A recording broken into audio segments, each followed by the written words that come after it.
কে? কলটা কেটে গেল হুট করে, মানে তোমাকে ধরতে গেলাম দেখলাম কলটা কেটে গেল। হ্যাঁ, হ্যাঁ, এবার বলো তোমার বয়ফ্রেন্ডের সাথে ফার্স্ট ফিলিংস বলো। ফার্স্ট এক্সপিরিয়েন্সটা খুবই ভয়ঙ্কর, খুবই রোমাঞ্চকর, খুবই মধুর ছিল। আচ্ছা, কোথায় গিয়েছিলে, বাড়িতে না হোটেলে? না, হোটেলে। আচ্ছা আচ্ছা, তারপরে শুরুটা কি তা হয়েছিল? তারপরে কি শুরুটা হয়েছিল খুবই মধুর ভাবে, মিষ্টি ভাবে, কিন্তু শেষটা হয়েছিল ভয়ঙ্কর মধুর ভাবে। আচ্ছা, ঘটনা বিস্তারিত বলো। বিস্তারিত ঠিক কিভাবে বলি বলো তো, বুঝতে পারছি না তো। আচ্ছা, প্রশ্ন করছি, অ্যান্সার দিয়ে যাবে। হুম হুম। ঠিক আছে, কে কে আগে হাত ধরেছিল? ও, আচ্ছা, দাঁড়িয়ে দাঁড়িয়ে না বিছানাতে? বিছানাতেই। শুয়ে না বসে? শুয়ে, ফার্স্ট টাইম হয় নাকি আর কোনো আচ্ছা, ভাবে? তাহলে বসে। না না, শুয়ে। ও, রুমে ঢুকেই শুয়ে পড়েছো দুজনে? হ্যাঁ। আচ্ছা। না, ফ্রেশ হতে একটু সময় লেগেছিল। হ্যাঁ সেটাই। তারপরে হুট করেই তো, এটা তো মেশিন না যে স্টার্ট হয়ে যাবে। না না, সে তো নিশ্চয়ই।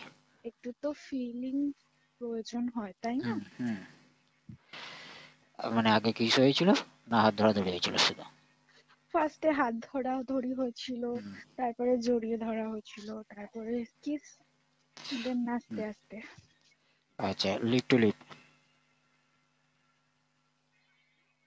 হুম, লিপ টু লিপ? হ্যাঁ। কতক্ষণ হলো lip two lip?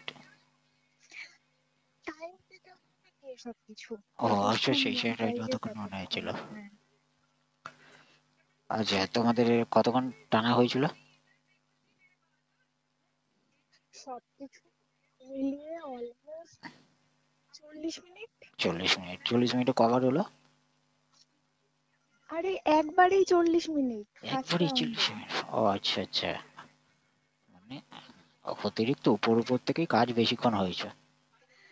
First time তো ওটাই হবে না। আচ্ছা আচ্ছা, হ্যাঁ সে তো হবেই ওটা। মানে সব খোলাখুলি হয়েছিল না, খালি হ্যাঁ উপর দিকে? হ্যাঁ হ্যাঁ, তারপরে হচ্ছে গিয়ে মানে কমপ্লিটলি হতেও অনেকটা টাইম লেগে গেছিল, ঠিক মতন হচ্ছিল না।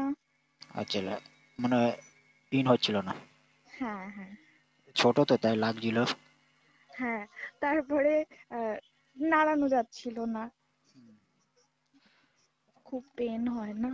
প্রথম প্রথম, তারপরে তো কিছু। হ্যাঁ হম। হ্যাঁ ওটা তো হবে, মানে ব্যথা হয়েছিল বাড়িতে আসার পরেও? হ্যাঁ, হাঁটতে পারিনি প্রায় 15 দিন। বাবা, মানে ওর সাইজটা তাহলে অনেক বড়। হ্যাঁ তো ওকে বলোনি তোমার এত বড় হলো কি করে? হ্যাঁ, ভয় পেয়ে গেছিলাম রীতিমতন। আচ্ছা, মানে শুধু খেয়েছো না নিয়েছো? দুটোই। আচ্ছা, ফার্স্ট টাইম খেতে কেমন লাগলো? ফার্স্ট টাইম তো ঘৃণাই লেগেছিল। ঢুকছিল না, জোর করে ঢুকলো নাকি? শুধু খেয়েছো না নিয়েছো?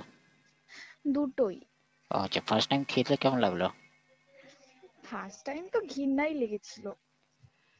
ঢুকছিল না, জোর করে ঢুকলো নাকি? হ্যাঁ। এখন নেওয়ার অভ্যাস হয়েছে না এখনো হয় না? না, হয়েছে। আচ্ছা আচ্ছা। এবারেও না হলে তাহলে তো আমাকে ছেড়ে চলে যাবে।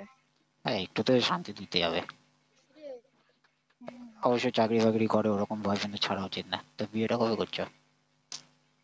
খুব শিগগিরই করছি। দেখো আমাকে পারলে নিমন্ত্রণ করো। অবশ্যই। হ্যাঁ, তবে কিন্তু আমাকে কিন্তু মাঝে মাঝে দিও, ওকে সবকিছু দিলে হবে না। হ্যাঁ হ্যাঁ, অবশ্যই। এত এতদিন সবে নতুন নতুন তো, আস্তে আস্তে সব ঠিক হয়ে যাবে। হুম। তবে আমারটাও ভালো আছে। আচ্ছা, দেখাই যাবে। হ্যাঁ, এখন ছবি তুলে পাঠিয়ে দেবো, দেখো কত বড় তাল গাছ। হ্যাঁ হ্যাঁ, অসুবিধা নেই, তুমি চাইলে পাঠাতেই পারো। ও আচ্ছা ঠিক আছে, পাঠিয়ে দেবো। হুম। আমার ডার্লিং দেখেছে আমারটা একবারের জন্য। ডার্লিং তো দেখবেই। হ্যাঁ, ডার্লিংকে তো, ওর সাথে মজাই আলাদা ব্যাপারটা। হুম। অ্যাকচুয়ালি এখন পর্যন্ত যাদের যাদের সাথে হয়েছে না, ডার্লিং সব থেকে বেশি ভালো করে, আচ্ছা সাপোর্টিং দেয়, ওর সাথে মজাটা বেশি। আর বাকিটা এখন সেরকম কি বলতো, এলো গেল, মানে দরকার মিটলো খালি এলো পাট করে বেরিয়ে চলে গেল। আচ্ছা আচ্ছা মানে ওর যেটা খালি ভিতরেরটা মেটানো মিটে গেল, সঙ্গে সঙ্গে পালিয়ে গেল। মানে একটা যে আনন্দ ফিলিংসটা ভালো করে নেবে সেটা নিতে চায় না। আচ্ছা আচ্ছা বুঝলাম। তো সেই জিনিসটা অন্য কারোর কাছে আসে না, তো সেইটাই হচ্ছে একটু প্রবলেম। ঠিক আছে, আমার কাছে পেয়ে যাবে। হ্যাঁ অবশ্যই তোমার কাছে তো পাবোই। ডার্লিং হুম। তোমাকে বলেছে যে তোমারটা ভালো ইয়ে করতে হবে। হ্যাঁ হ্যাঁ একদম। তবে তোমাদের পাশে বাড়ি বৌদিটার কেউ নজর আছে, ওটার সাথে একটু কথা বলো। হ্যাঁ হ্যাঁ, দেখেছো না তুমি? দেখ- হেভি না? হ্যাঁ দেখেছি বলেই তো বলছি, নাহলে এমনি বলতো। হুম। দেখে প্রথম দিনই যখন দেখেছি তখনই লোভ লেগেছে। হুম। ওরকম একদম। ওরকম পাওয়া খুব মুশকিল। হুম। তোমার জন্য আমি চেষ্টা করব যত তাড়াতাড়ি সম্ভব। এই জানো আমার একটা গার্লফ্রেন্ড ছিল, সত্যি লাইফের প্রথম গার্লফ্রেন্ড। হুম। ঠিক আছে, ওর সাথে ডেলি সন্ধ্যাবেলায় কথা হতো, মানে সারাদিনই প্রায় কথা হতো, কিন্তু সন্ধ্যাবেলা একদিন কথা বলার সময় মানে ওর পাশে বাড়ি একটা বৌদি আসে, পাশেই থাকে। হুম। তো যখন ঘরে এসছে তখন ওকে মানে ঘরে বাইরে জল আনতে যাবে না কি আনতে যাবে বলে বললো ঠিক আছে তুমি আমার বৌদির সাথে কথা বল। হুম। তো যেই বৌদিটা মানে গার্লফ্রেন্ডটা যেহেতু বাইরে চলে গেছে, তখন হুম। বৌদিটা শুরু করেছে যে মানে বলি তোমার একটা কথা বলবো, যে এসব কি বলছো, আমার গার্লফ্রেন্ড শুনলে কিন্তু খুব রাখবে।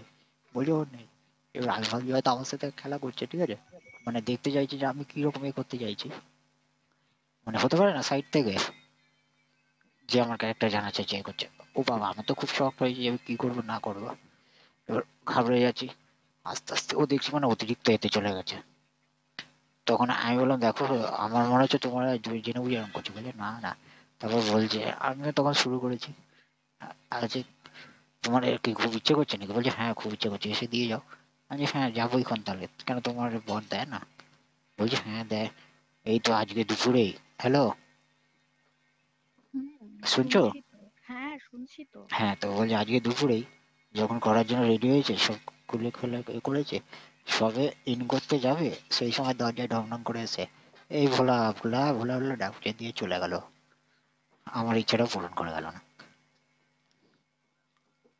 মানে আহারে, আমি বলছি খুবই আহা গো কি স্যাড কষ্ট গো, স্টোরি। মানে আমি থাকলে কত যেত। হুম। তারপরে বৌদিটা বলেছিল নাম্বার দেবে, ঠিক আছে, তো আর যখনই নাম্বারের কথা বলছিল তখনই আমার গার্লফ্রেন্ডটা এসে যায়। তো নাম্বারটাই হয় না, তারপর থেকে আর কথা হয় না। আর 2-3 দিন পর ওই গার্লফ্রেন্ডের সাথে মানে আমার কথা বলা বন্ধ হয়ে যায়। বৌদিটা হাতছাড়া হয়ে গেল। বৌদিটা কেমন দেখতে সেটাও জানি না।